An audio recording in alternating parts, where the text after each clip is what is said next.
আমরা যেহেতু আমি এমএসসি আছে আমার জুলজির উপরে, তো এটা আমরা পরীক্ষায় বসতে পারতাম, আগেরবারও পেরেছি। আজকের পরীক্ষা দেওয়ার পরই আন্দোলনের দিনক্ষণ ঠিক হবে।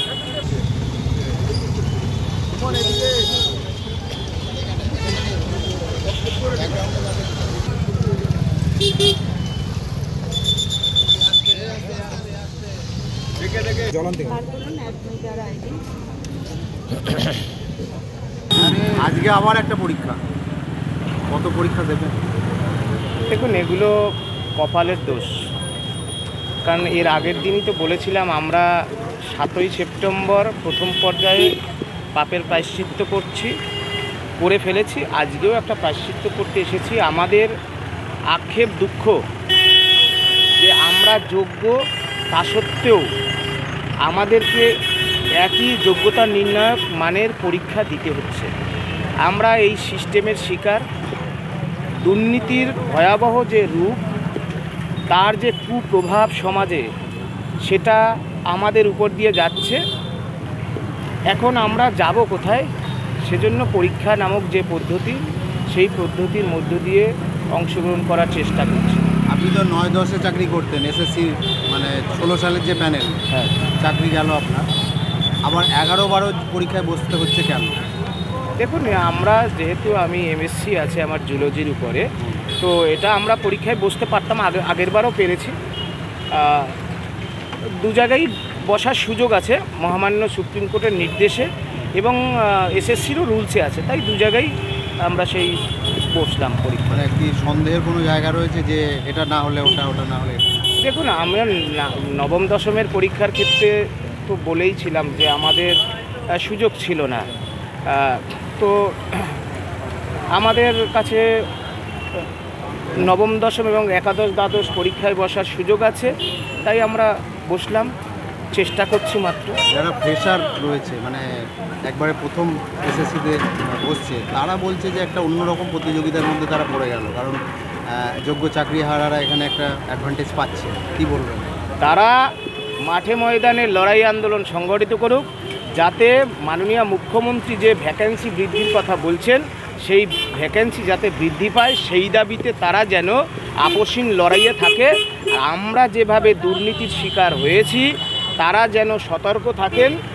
দুর্নীতির বিরুদ্ধে প্রথম দিন থেকে আগাগোড়া লড়াইয়ে যেন তারা মাঠে ময়দানে কোর্টের লড়াইয়েও থাকেন। আপনি বলছিলেন এর আগের দিনে সুপ্রিম কোর্টে যাবেন, মানে পরীক্ষা দিয়ে যেমন পরীক্ষা যেমন দিচ্ছেন, পাশাপাশি লড়াইও। আজকের পরীক্ষা দেওয়ার পরই আন্দোলনের দিনক্ষণ ঠিক হবে, কারণ আমরা যোগ্য। সুপ্রিম কোর্টে অযোগ্যদের তালিকা দেওয়ার হচ্ছে নির্দেশে, এবং বেতন ফেরতের বক্তব্য আসছে। সুতরাং আমাদের যোগ্যদের তালিকাটা আমরা চাই। আমরা এসএসসি 2016 প্যানেলে যেভাবে নিজের যোগ্যতায়, নিজের মেধার জোরে বলিয়ান হয়ে চাকরি পেয়েছিলাম, সেই চাকরিতে আমরা ফিরে যেতে চাই। সুপ্রিম কোর্টের নির্দেশে তো অযোগ্যদের একটা তালিকা দিল, যোগ্যদের তালিকা আপনারা চাইছেন না? হ্যাঁ, অযোগ্যদের তালিকা দিয়েছে, বাকি যারা আছে তাহলে তারা যোগ্য। এসএসসির মাননীয় চেয়ারম্যান বলছেন যে যারা বেতন পাচ্ছেন, বিদ্যালয়ে যাচ্ছেন, তারা যোগ্য। তাহলে যোগ্যদের তালিকাটা দিচ্ছে না কেন? কারণ যোগ্যদের তালিকাটা দেওয়ার পরে বাকি যারা থাকবে তারা অযোগ্য। তাদেরকে সুপ্রিম কোর্ট বেতন ফেরত দেওয়া, 12% ইন্টারেস্ট সহ নির্দেশ যেমন আছে, আরও অনেক নির্দেশ আছে। সুতরাং সেজন্যই রাজ্য সরকার একটা কৌশল করে স্কুল শিক্ষা দপ্তর এসএসসি যোগ্যদের তালিকাটা দিচ্ছে না। আমরা ওই যোগ্য তালিকাটা নেব। এই পরীক্ষায় কি অনেক অযোগ্য আছে বলছেন? সুপ্রিম কোর্টেই তো বলছেন, অযোগ্য যদি না থাকে, আমি তো কে অযোগ্য কে যোগ্য আমি তো বলতে পারছি না। এসএসসির মাননীয় চেয়ারম্যান তিনি সার্কুলার জারি করে বলে দিক এই পরীক্ষায় একজনও অযোগ্য নেই, বলতে তো পারছে না, তার মানে আছে। তাহলে তো সুপ্রিম কোর্টের নির্দেশ মানা হলো না। সুপ্রিম কোর্টের নির্দেশ এরা কোথায় মানছে? এই রাজ্য সরকার সুপ্রিম কোর্টের নির্দেশ মেনে যোগ্য শিক্ষাকর্মীদের বেতন বন্ধ করেছে, আবার সুপ্রিম কোর্টের নির্দেশ মেনে সরকারি কর্মচারীদের দিয়ে দিচ্ছে না। এসব অনেক কিছু আছে। রাজ্য সরকার কোথাও মানছে, কোথাও মানছে না।